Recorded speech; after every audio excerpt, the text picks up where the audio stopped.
If you want to win a debate on evolution, it's very simple. You first define the word. When somebody says, do you believe in evolution? You have to say, what do you mean? Because there are 6 different meanings to the word. Number 1, we have cosmic evolution, which is more commonly known as the Big Bang. Has anybody ever observed a Big Bang produce anything orderly? If best I remember, Big Bangs produce big messes. That's the folks in Hiroshima that survived that Big Bang about 60 years ago, right? That's the folks in Iraq that survived all the Big Bangs we sent over there, you know, several years ago. Cosmic evolution would be the origin of time, space, and matter. Remember we mentioned how God is a Trinity from Genesis 1:1. In the beginning God created the heaven and the earth as a reference to time, space, and matter, right there in Genesis 1:1. The Big Bang is an alternative, substitute way to explain how we got time, space, and matter. The Bible starts off and says, in the beginning, God. Now, if you can believe those first 4 words, the rest of the Bible's easy to believe. God created time, space, and matter. According to the evolution, the Big Bang created time, space, and matter.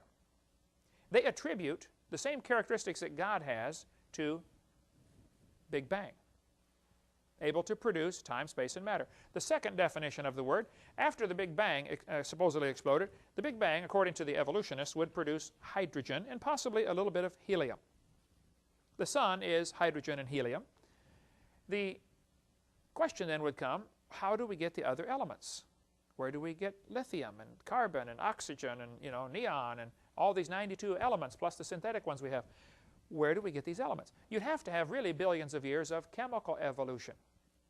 Now, the answer the evolutionists often give to this one is, well, stars are so hot they're able to produce higher elements from just the heat. Okay, well, where did the energy come from then? You're going to have either matter or energy, one or the other. I mean, yes, stars do produce a lot of heat and sometimes produce other elements, some of the higher elements. But all of the reactions we see in nature, we see uranium decay to lead. Potassium decays to argon. They're all downward. We don't see any upward ones without enormous energy input. So the question is, how did we get the higher elements? They don't talk about this hardly at all, but it is a real serious obstacle. You'd have to go through a stage of chemical evolution. Then after that, you'd have to have stellar, which means stars, stellar and planetary evolution. How did the stars form? I mean, you walk outside, you take a look, there's a lot of stars up there. Estimates are every person on Earth could have 2 trillion of them per person. So where did they come from? One atheist was trying to answer this question one time, and he said, well, don't you know, Dr. Hovind, if 20 stars explode near each other, they'll produce enough energy to create a star. I said, well, think about it. You got to lose 20 to gain 1? You sound like a Democrat trying to borrow your way out of debt. You know, if you're losing 20 to gain 1, it looks like a losing proposition to me, doesn't it? First place, nobody's ever seen that happen. It's just theoretical that it could happen if 20 exploded. That's just all theoretical. Nobody's ever observed it.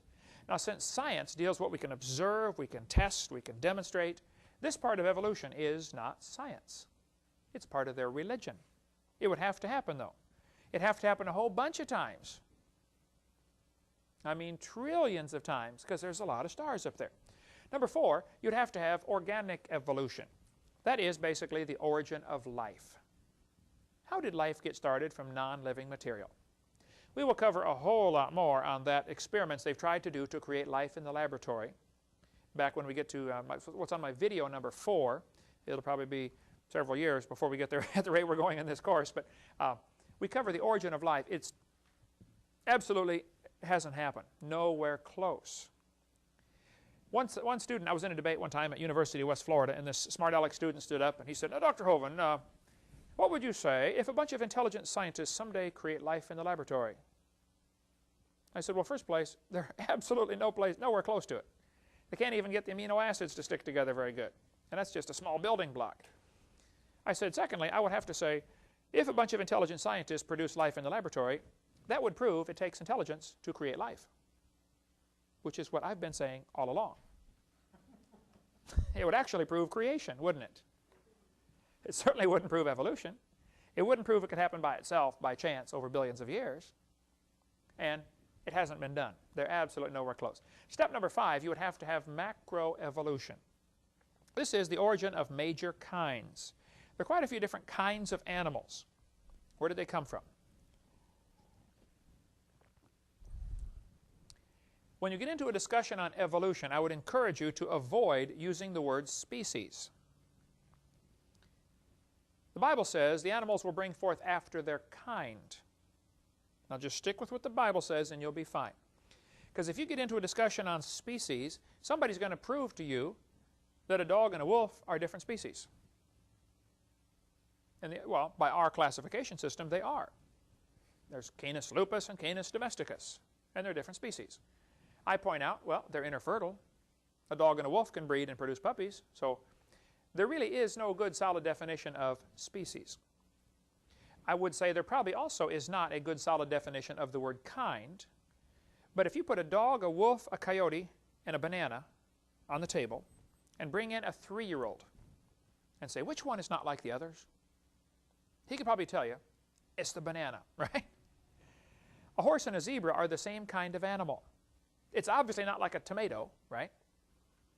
I'm not sure exactly where the border is between the different kinds. There probably is a little room, and that'd be a good area of study. That's an area worthy of study.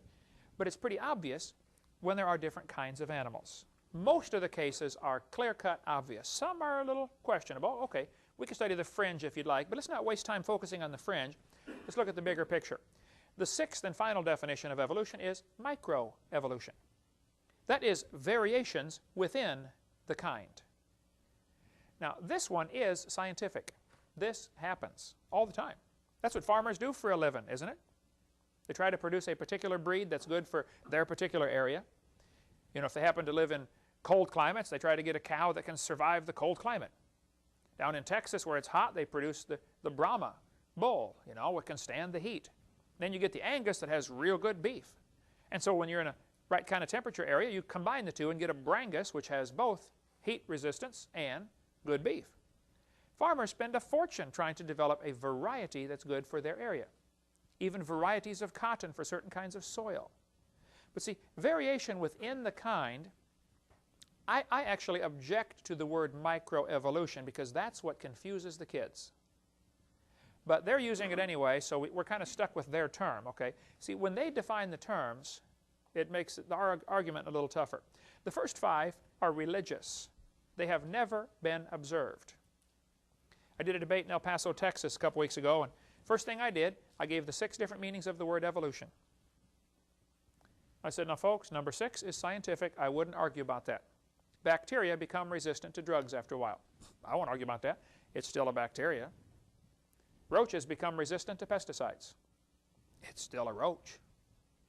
And there's a limit to the variation. They probably never will become resistant to a sledgehammer. Okay? There's a limit in there someplace, right?